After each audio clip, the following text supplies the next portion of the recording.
ঢাকাই চলচ্চিত্রের অভিনেত্রী পরীমনি ভালোবেসে বিয়ে করেছিলেন অভিনেতা শরীফুল রাজকে। সেই সংসার বিচ্ছেদের পর ছেলে পুণ্যকে নিয়ে নিজের মতো করে জীবনযাপন করেছেন এই পরীমনি। তবে এবার জানালেন ছেলের পুণ্যর পরে মেয়ের মা হয়েছেন তিনি। ভারতীয় গণমাধ্যম আনন্দবাজারে একটি প্রতিবেদনে চিত্রনায়িকা পরীমনি লিখেছেন, আমার মেয়ে এলো ঘরে, আমার মেয়ে সাফিরা সুলতানা প্রিয়ম, এই নামেই বিশ্ব চিনবে ওকে। ছেলের পরে মেয়ে, কি যে আনন্দ। পৃথিবীতে আসা 6 দিন হলো ওর, ওকে দত্তক নিয়েছি। নিয়ম মেনে সই করার সময় মনে হলো আল্লাহ আমার জন্য কিছু করলেন। জীবনে কোনো কিছু নিয়ম অনুযায়ী বা পরিকল্পনা করিনি আমি, তাই আল্লাহ আমার জন্য যা যা চেয়েছেন তাই মাথা পেতে নিয়েছি। ও পরীর মতো করেই আমার কোলে চলে এলো। কোলে যখন নেই মনে হয় আমার নাভিকেটেই ও এসেছে।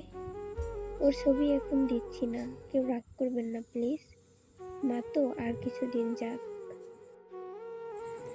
তিনি লিখেছেন, ছেলে আসার পর থেকে বাড়ি ও বাইরের সব দায়িত্ব নিজে সামলাচ্ছি।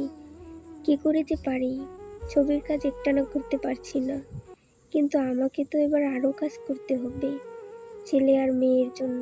খুব শিগগিরই প্রীতিলতার কাজ শেষ করতে হবে, ওটা আগে করতে চাই, সেই জন্য আগের চেহারায় ফিরতে হবে। পরীমনি আরও বলেন, আমি যা মন থেকে চাই তাই করি। কে কি বলল সেসব নিয়ে কোনো দিন ভাবিনি। কে বলেছে বাবা ছাড়া সন্তান মানুষ করা যায় না? কে বলেছে জন্ম দেওয়া বাবা মা ছাড়া সন্তান মানুষ হয় না? এইসব নিয়ম সমাজের তৈরি। এই তো আর কয়েকদিনের মধ্যেই মাতৃদিবস নিয়ে হইচই হবে, কিন্তু সেখানেও তো পিতৃত্বের আদলে তৈরি করা মেয়েদের জয়গান। এসব কিছু থেকে নিজেকে সরিয়ে কাজ আর সন্তানদের নিয়ে বাঁচবো আমি। এখন রাতের দিকে সব শান্ত হয়ে আসার পরে একদিকে ছেলে আর একদিকে ঘুমন্ত মেয়ের মাঝে যখন চোখ খুলে দেখি তখন মনে হয় পরীমনির আকাশটা বড় হয়ে আসছে।